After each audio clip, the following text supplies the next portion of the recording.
ये कहानी शुरू होती है चोल साम्राज्य के विस्तार से।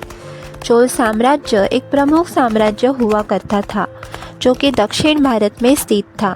इसका उत्गमन लगभग 3rd सेंचुरी के बीच हुआ और 9 से 13 सेंचुरी तक उन्होंने अपना वर्चस्व कायम किया। और इस चोल साम्राज्य के सबसे प्रसिद्ध और महत्वपूर्ण राजा थे राजा राजेंद्र प्रथम, जो कि बहुत ही शक्तिशाली थे। उनके नेतृत्व में चोला साम्राज्य का विस्तार हुआ। उन्होंने अपने साम्राज्य को दूर दूर तक फैलाया। श्रीलंका, वियतनाम और मलय द्वीप समूह जैसे क्षेत्रों पर उन्होंने विजय प्राप्त की। और इसी विशाल साम्राज्य के राजा ने पौराणिक और वास्तुकला के ऊपर भी ध्यान दिया और ऐसा ही एक पौराणिक और अद्भुत वास्तुकला की नींव रखी जिसका नाम था बृहदेश्वर मंदिर, जो कि तमिलनाडु के तंजावुर में स्थित है। यह मंदिर सिर्फ एक धार्मिक स्थल नहीं बल्कि वास्तुकला का एक अद्भुत उदाहरण है। इसका निर्माण राजा चोल प्रथम द्वारा 1010 ईस्वी सन में हुआ और इसे पूरे 5 साल लगे। यह मंदिर शिव को समर्पित है और इस मंदिर को राजराजेश्वर नाम से भी जाना जाता है। राजा प्रथम का उद्देश्य था कि यह मंदिर न सिर्फ धार्मिक बल्कि सांस्कृतिक और राजनैतिक शक्तित्व का प्रतीक बने और ऐसा ही हुआ। ये मंदिर उनके विशाल साम्राज्य का प्रतीक बन गया, जो कि उनके महान शक्तिशाली साम्राज्य को दर्शाता है। अब बढ़ते हैं इसकी रचना की तरफ। यह मंदिर तमिलनाडु के द्रविड़ शैली में बना हुआ है। इस मंदिर के चीफ आर्किटेक्ट थे राजा पेरुंताचन, जो कि उस वक्त के फेमस आर्किटेक्चर थे। इसके मुख्य आकर्षणों में इसका मुख्य शिखर, कॉम्प्लेक्स और है भव्य नटराज मूर्तियाँ। सबसे दिलचस्प बात यह है कि ये इतना बड़ा विशाल मंदिर बिना किसी फाउंडेशन के ज़मीन पर बनाया गया था, जो कि इतने सालों के बाद भी वैसा ही खड़ा है जैसे पहले था। इसकी आर्कियोलॉजी और इंजीनियरिंग एजुकेशन इतनी अनोखी है कि हर किसी को हैरत में डाल दें। कहा जाता है कि इसमें पजल टेक्निक का इस्तेमाल किया हुआ है। यह मंदिर ग्रेनाइट के ब्लॉक से बना हुआ है, जिसमें करीबन 10,30,000 ऐसे ग्रेनाइट ब्लॉक यूज़ किए हुए थे, जो कि बिना किसी मोटर और सीमेंट के सिंपली एक दूसरे में डालकर एक नॉच की तरह मजबूती के पकड़ के साथ इस्तेमाल किए हुए हैं। इस तकनीक को पजल टेक्निक भी कहते हैं। सबसे सरप्राइजिंग बात यह है कि यहाँ पर 60 किलोमीटर दूर तक कोई ग्रेनाइट का पहाड़ भी नहीं है जहाँ से पत्थर लाया जा सके, और तब भी जब कोई ट्रांसपोर्ट का नाम नहीं था, इतने बड़े विशाल मंदिरों का निर्माण किया गया था। अब बढ़ते हैं इसके शिखर की तरफ, जिसे दक्षिण में विमाना भी कहा जाता है। यह शिखर लगभग 66 मीटर ऊंचा है, जो कि दक्षिण भारत के सबसे ऊंचे शिखर में भी जाना जाता है।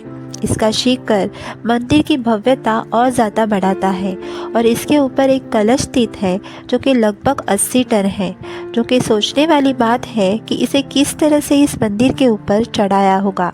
इस मंदिर की बेहतरीन टेक्निक और इसका कला कौशल्य अद्वितीय इंजीनियरिंग को दर्शाता है। कहा जाता है कि इस मंदिर के निर्माण में कई विशाल हाथियों का इस्तेमाल किया गया था, जो कि पत्थरों को उठा सके। और एक दिलचस्प बात यह है कि इस मंदिर के गर्भगृह में कोई पिलर नहीं है जहां भगवान शिव का लिंग है। इस लिंग को राजराजेश्वर लिंगम के नाम से भी जाना जाता है। यह लिंगम अत्यंत पवित्र माना जाता है।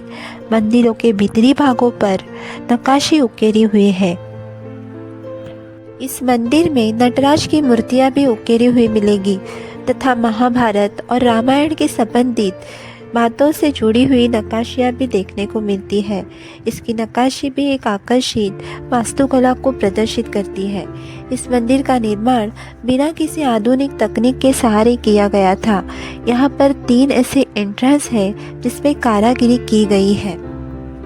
जो मुख्य प्रवेश द्वार है, जिसे मराठा गेट भी कहते हैं, उसके ऊपर जटिल डिज़ाइन और मूर्तियाँ भी बनी हुई है। कहा जाता है मराठास ने यहाँ पर कुछ पेंटिंग भी बनवाई थी। यहाँ पर आपको कुछ मुरल्स भी देखने को मिलेंगी जो कि नायकास को बिलोंग करती है, तथा इस मंदिरों पर कुछ इंस्क्रिप्शन है जो चोला साम्राज्य के विशेषताओं के बारे में बताती है। मंदिर के बाहर एक बड़ी सी नंदी की प्रतिमा भी है, जो कि एक ही पत्थर से बनाई गई है और यह नंदी 12 फीट का है। कहा जाता है बदलते वक्त के साथ इसका निर्माण नायकाज ने करवाया था तथा यहाँ मंदिरों पर देवताओं की मूर्तियाँ भी उकेरी हुई मिलेगी और मंदिरों के कई भागों पर आपको बुद्ध की मूर्तियाँ भी मिलेगी, जो कि उस वक्त के बुद्धिज्म के प्रेजेंस को दर्शाता है, यानी कि तब भी साउथर्न में बुद्धिज्म था। आइए अब बात करते हैं इसके माइथोलॉजिकल और मिस्ट्री के बारे में। इस मंदिर में कई ऐसी इंटरेस्टिंग बातें हैं जो कि सोचने पर मजबूर करती है। पहले तो ये है कि इतना बड़ा विशाल ये मंदिर, फिर भी इसका शैडो ज़मीन पर नहीं पड़ता। आखिर इसकी सच्चाई क्या है, ये बड़े बड़े वैज्ञानिक भी पता नहीं लगा पा रहे हैं। दूसरी इंटरेस्टिंग बात यह है कि इस मंदिर का गुंबद यानी कि क्राउन, जो कि 80 टन का है, ये बिना किसी सहारे के कैसे खड़ा है, ये भी एक सवाल ही है कि उस समय के निर्माण और तकनीकों द्वारा इसे कैसे संभव किया गया होगा। कुछ लोग मानते हैं कि ये गुंबद इस तरह से तैयार किया गया है कि उसके भार का वितरण सही तरीके से हो। फिर भी इस निर्माण का तरीका वैज्ञानिकों के लिए एक सवाल ही है। तीसरी इंटरेस्टिंग बात यह है कि यहाँ के कुछ पत्थर कुछ विशेष ध्वनि उत्पन्न करते हैं और ये एक खास संगीतात्मक ध्वनि उत्पन्न करते हैं। यहाँ आने पर आपको यहाँ पर कुछ खास तरह के ध्वनि का अनुभव होगा। क्या ये सिर्फ एक संयोग है या फिर प्राचीन ज्ञान का हिस्सा? और एक इंटरेस्टिंग बात यह है कि यह मंदिर बिना किसी फाउंडेशन के इतने सालों से बड़े शान से खड़ा है, जो कि हर किसी को हैरत में डालता है। इस मंदिर की पजल टेक्निक इतनी अनोखी है कि उस वक्त का इंजीनियरिंग का ज्ञान भी कितना अद्भुत था, इसका उदाहरण मिलता है।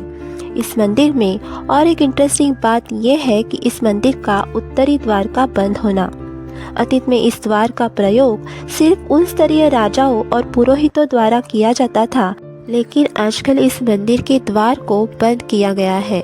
क्या ये सिर्फ सुरक्षा के लिए है या इसके भी पीछे कोई इंटरेस्टिंग बात है? इस तरह से ये मंदिर अपने भीतर बहुत सारी इंटरेस्टिंग बातों के लिए खड़ा है। इस मंदिर को यूनेस्को ने भी विश्व धरोहर स्थल घोषित किया है। बृहदेश्वर मंदिर न सिर्फ चोल साम्राज्य की कला और संस्कृति का प्रतीक है, बल्कि ये आज भी लाखों श्रद्धालुओं के लिए आस्था और भक्ति का केंद्र है। यह मंदिर यह साबित करता है कि महानता सिर्फ भौतिक शक्ति में नहीं, बल्कि सांस्कृतिक और धार्मिक धरोहर में भी समाई होती है। राजा राजा चोल प्रथम ने जिस तरह से इस मंदिर को खड़ा किया, वह न सिर्फ एक राजनीतिक और सांस्कृतिक संदेश था, बल्कि वो दुनिया को ये भी दिखाना चाहते थे कि भारत की सभ्यता और ज्ञान ने समय के साथ कैसे बढ़ोतरी की। इस मंदिर की हर एक ईंट और दीवार आज भी हमें उन महान दिनों की याद दिलाती है। ये मंदिर सिर्फ एक जगह नहीं, बल्कि एक संचय है इतिहास, वास्तुकला और रहस्यों का। यह हमें सिखाता है कि जब तक हम अपने अतीत से जुड़े रहेंगे, तब तक हम अपनी सांस्कृतिक धरोहर को न सिर्फ संजो कर रखेंगे, बल्कि उसकी अनमोल धारा को भविष्य तक पहुंचाएंगे। ये मंदिर एक ऐसी धरोहर है जो हमें हर दिन ये याद दिलाती है कि भारत की महानता सिर्फ उसकी भूमि में नहीं, बल्कि उसके वास्तुशिल्प, संस्कृति और धरोहर में भी समाई है। बृहदेश्वर का ये वीडियो आपको अच्छा लगा हो तो एक लाइक और सब्सक्राइब ज़रूर करना। मिलते हैं अगले वीडियो के साथ, तब तक के लिए टेक केयर एंड धन्यवाद।